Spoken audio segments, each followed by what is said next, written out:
Lot 18 is up next, and this is 222-4. This is another sow that's probably on the skinny side in her picture, and had we have pictured her here a few days ago, I think you'd see a much different looking sow as she's come along here in her gestation period.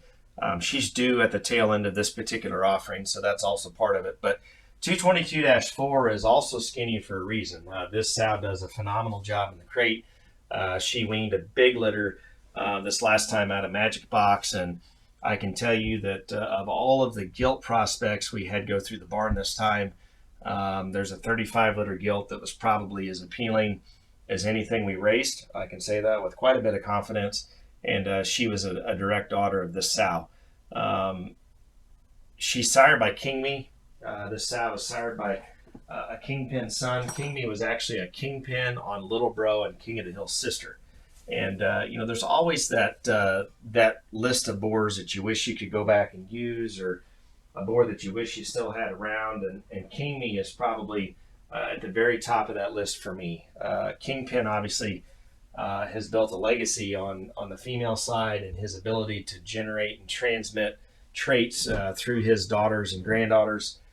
King Me was really cut from the same mold. Had the biggest forearm, just a gigantic, almost an awkward looking forearm.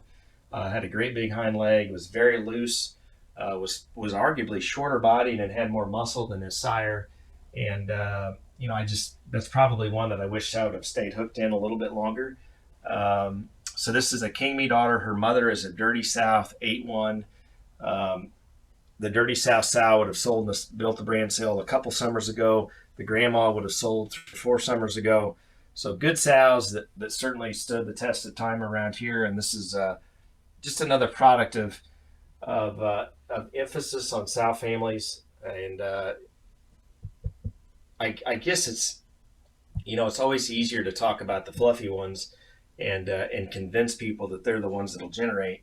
I would argue the other way, that these skinny ones that are a little more immature, that have really nursed down in the crate, are the ones that have really made a mark.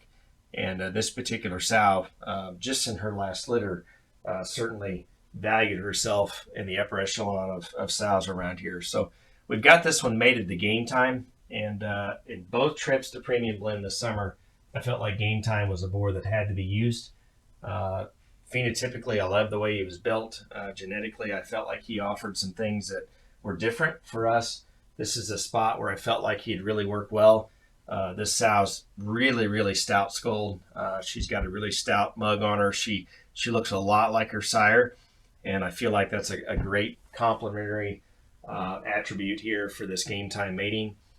She's due the 26th of November, which again I feel like is in the wheelhouse of prime time in today's business.